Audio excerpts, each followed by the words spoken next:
Hi. Today I'm going to be talking about perfectionism. Perfectionism is a very, very common trait within eating disorders. It's spoken about a lot. I'm not the first person to note this. People always go on about perfectionism and eating disorders. I first want to identify the fact that I feel there are two camps within this. So there are the people who are inherently perfectionist, whether they had an eating disorder or not, they are perfectionist. Everything they do needs to be perfect. Every area of their life needs to be perfect. And this is about you guys. There's also another camp, which is the people who are only perfectionists within eating disorders. So this is the camp that I say that I would inhabit, because for a long time during my eating disorder, I thought I was a perfectionist. I thought that I needed things to be perfect. And the more that I went into recovery, the more I realised that I was not a perfectionist at all. Most of the things that I do, I just wing it. I try and do things as quickly as possible. I don't always put my full into everything. I'm quite good at skimming over things. For a long time I thought that meant I was a bad person because I wasn't trying to make things perfect all of the time, but actually perfectionism in itself can be a positive quality, but it can also be quite detrimental, and it was only detrimental within my eating disorder. So there are two different people: perfectionists, people who are perfectionists only in their eating disorders. So this is for both. In this video, I'm going to ask you to join in with what I'm saying. So when I ask a question, have a think for yourself what comes up for you in that. So the first thing is, what is perfectionism? What is it? So I've got a bit of a definition. So basically it's wanting to have everything without flaw or defect. That is the Oxford Dictionary definition of it. Also that the condition of something can be without fault, basically. So faultless, no defect, no flaw, that kind of thing. The next question is to ask, where have I picked up perfectionism from? So where is the location or the place or the people that you have adopted this idea that perfectionism is the way to do things? A lot of people feel like if only I work hard enough, then I will reach perfection. People, deep down underneath all of the layers have this idea that I can only be loved if I have perfection, or if I do perfect things, or if I am perfect, that's the only way that I can be loved. Also, people feel like their value only comes from being perfect. So I am a perfect person, I do perfect things, this is who I am, this is part of my identity. I think linking onto this is, why do we strive for perfection?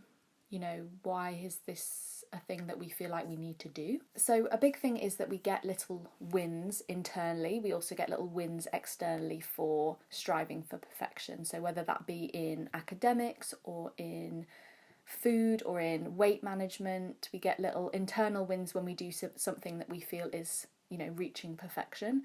Also, other people will affirm us in reaching that as well. I think a big thing that happens to a lot of people is that parents never, or whoever's looking after you, never fully affirms what you have done. It's always like, oh, well, you can do more. You can do more. And I think that comes from a very positive place, but it can be taken in as negative because we think, oh, well, what I've done before, is that not good enough? Another thing to ask is, when does perfectionism show up for you? What kind of areas does it show up in? So for a lot of people with eating disorders, it will be within food. So it's this idea that every single meal I have, every day of eating needs to be perfect. It needs to fit this list of rules in my head, or just feel right, and I'll know it's perfect. If I, overstep a mark by eating more than I thought that I should, then perfection is lost. Another thing is exercise. People feel like they need to have perfect exercise regime, if that exists. Also that their body needs to be perfect, whatever that means. That the work that they do, the achievements that they have to reach for perfection all of the time. In academics, it's like, I need to be number one. And just generally in life, I need to have a perfect life, which is if you really think about it, that's such a hard thing such a high bar to be reaching for. All of these things are an issue because they mean that when we fall short of them, we feel like our self-worth is questioned. We don't feel worthy, we don't feel lovable. When it's attached to all of these internal parts of our identity, then that's when it becomes an issue. So I just want to go through some of the cognitive features of perfectionism, just so you can go, yeah, I resonate with that and that and that, and see whether it's something that you identify in all areas of your life or just within eating behaviours. So the first one is all or nothing. So this is when we think that we have to have perfection, there's no grey area, anything less than that, even if it's like slightly out from that, it's just the other end, complete disaster. The next one is unrealistic or inflexible standards. Sometimes it's hard to know whether our own standards are too much and something unattainable. That's when speaking them out to other people can be really helpful. You can get a bit of feedback there. So I'd really encourage you to say out loud to people your expectations for yourself so you can get some external feedback. Having unrealistic or inflexible standards means having standards that just aren't attainable, like they're not possible without making yourself really ill or not happy or affecting other people. It's also having a very rigid way of doing things, and there's no room for like other things coming in and the messiness of life encroaching on it, because otherwise perfection is lost. The other one is raising the bar as soon as we meet it. So it's not like, oh, I've reached this bar of what I wanted to do, cool, great, like pat myself on the back, well done.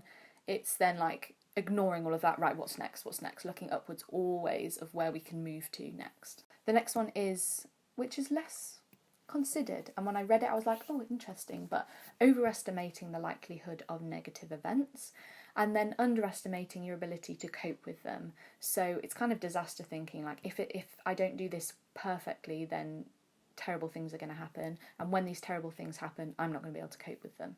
And the final one, which is quite obvious, is being overly focused on details. So that is obsession around specific details and wanting them to be perfect, and not kind of seeing the bigger picture, only the small things. I think some of the other reasons why perfectionism might show up are to do with if I fail, I'm a failure as a person, or parents putting very high expectations on us, or people around us in positions of authority putting very high standards on us. Also through reward, if we're always rewarded for doing perfect things or attaining like really, really high grades, being the top of the class, then it's like, oh, I get rewarded when I do these things. It's a very normal thing to do. Like, oh, I do good things, I get rewarded, I need to do more good things and be the top. The last thing I want to do today in this video is go through some top tips. And these top tips are generally just kind of questions to ask yourself to start pulling apart perfectionism in you. Because I want to really reiterate the fact that perfectionism in itself isn't wholly negative. Nothing is ever wholly negative in this kind of context.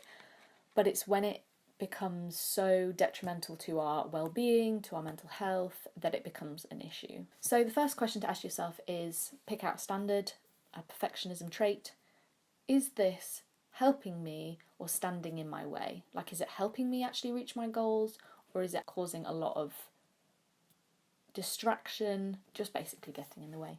Thinking about the pros and cons. So if I was to relax this rule, what would be the cons? If I was to relax this rule, what would be the pros to it as well?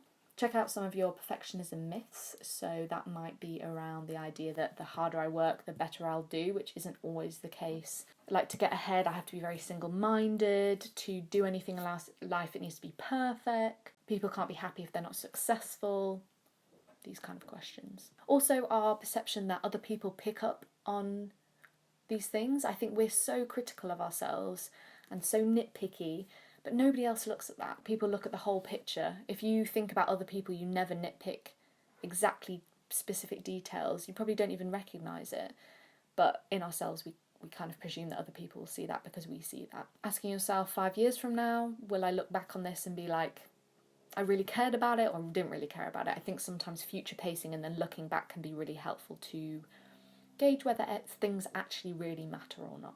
And also, I know I go on and on and on and on and on about this, but just accepting that life is quite normal, accepting, embracing the normal parts of life, the messiness of life, the things that happen that aren't perfect actually make us human.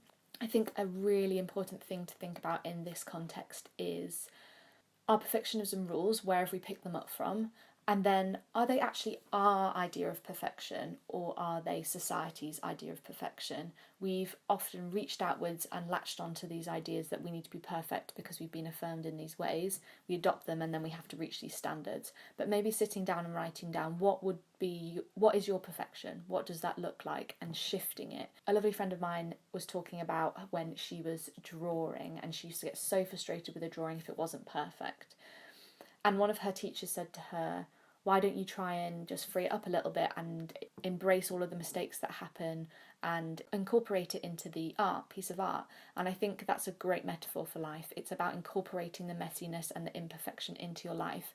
And it is all about, I don't even know if I can put it into words, but shifting a mindset from going like, needs to be perfect, to I'm going to be satisfied with this, and actually the excitement of difference and quirks and imperfection. It is literally about this shift of one way of thinking into another way of thinking. So I'd really encourage you to think about what your perfection looks like, and then how can you attain that and move away from society's expectations on perfection. That there isn't just one linear way of doing things, there are many different ways. One way isn't perfect. Who made those rules?